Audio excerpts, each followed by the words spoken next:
Hello, all, and welcome to All Red. Morgan Rogers to Liverpool. Who says no? Well, maybe the data. Let's look at it because I have a theory that Morgan Rogers may not be good enough for Liverpool. But hear me out. Let's look at the data together and see how Morgan Rogers compares to what we already have and what arneslot wants and needs at Liverpool, which is probably the most important thing. So let's dive right in because this is the channel that is all Liverpool all the time. It's all red. Please hit that like button and consider subscribing as we continue to cover the best club in the world.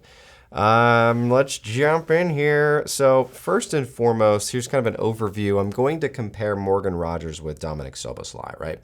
Morgan Rogers, he can play in and around the left wing, right wing. He can even play out and out striker.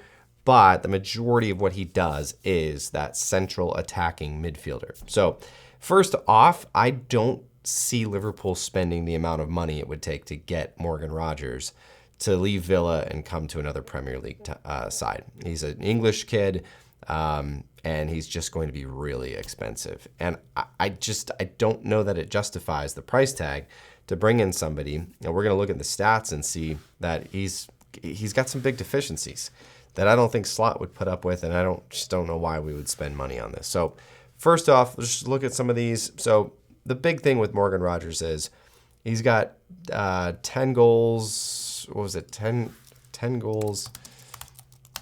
Let me look here. Okay, 8 goals, 8 assists in the Premier League, and I think he's done another 4 and 4 in the Champions League this year. So he's been 4 and 2. So it's 12 goals, 10 assists. Really good numbers for a youngster like Morgan Rogers, who's almost 23 and has played for Villa. He's scoring goals, he's assisting. That's great. More so than Szoboszlai, of course. And at the same time, you look at some of these numbers, and they just don't jump off the page at you. So some of the things here are they don't really matter. Yellow cards, red cards, penalty kicks attempted, whatever. We don't really care about that. But it's kind of the XG, non-penalty XG numbers. Szoboszlai actually has higher numbers. Now, I understand that stat is kind of lame and it's kind of stupid because you look at what's actually happened. What has actually happened this season is Morgan Rogers has scored and assisted a lot more than Szoboszlai. So there might be some regression there, and you might see Szoboszlai's numbers come up and Morgan Rogers' numbers come down next season. Because it is kind of there is an element of luck and fortune there. The other thing is just the overall aura of these stats with Morgan Rogers. It's just I don't know what, apart from the goals and assists, which it's football, it's a very important stat. But all the other intangibles kind of tell me that maybe those numbers aren't going to stay as high. Morgan Rogers is not really a ball carrier.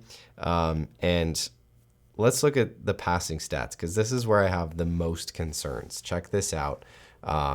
Compared to Szoboszlai, major concerns. So these are the passing stats for Rogers and Szoboszlai compared side by side. Really poor for Morgan Rogers. He is not a good passer of the ball. And I think if we were frustrated maybe at times with Szoboszlai this season, I think we're setting ourselves up for some major frustrations when that ball gets played in to Rogers. It's scary. Scary, not good. Not good for us. It's scary bad. Passes completed, short, medium, long passes, no bueno. That pass completion for long is obviously his best stat, but he's only doing that 1 to 1.5 times a game. Compare that to Szoboszlai, who's doing it over double, sometimes triple the amount of times, and that his completion percentage is not that much lower than Morgan Rogers. So everything you're getting with Rogers, Szoboszlai is much better on the passing side of things. And I think with slot phase 2, this is going to be one of the most important positions on the pitch. And, I don't know whether or not Szoboszlai is the guy long term. I think he is. I think he will be. But I don't understand the links here with Morgan Rogers. Is it a trend? Is it just hey, this guy's numbers are really good, or he's scored some good goals, or he's English, and when English players like that do well, it's like automatically they're linked with Liverpool. I don't get it. But apart from the goals and assists, there's just not much to get excited about here. All right, last slide here. The shot creating actions, goals and assists sort of stuff here. Again, just not jumping out. Now, Szoboszlai is not either, really. But the numbers for Morgan Rogers. Now, here's another critical piece that I think would be a major downgrade with Morgan Rogers. He's not really an engine type of a player like Szoboszlai is. And that, I think, is really important for Arneslot's team. Morgan Rogers also doesn't press very well, and that could just be that Villa doesn't do that. That's not part of their tactics.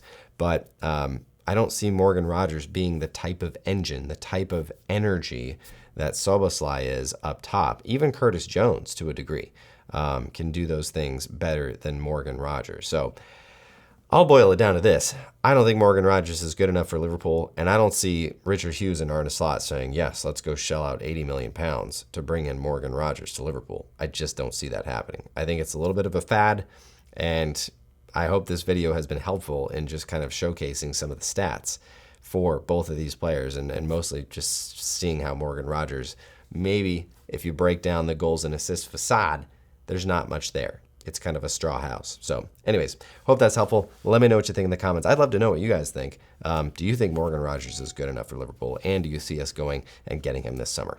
Let me know in the comments. Up the red.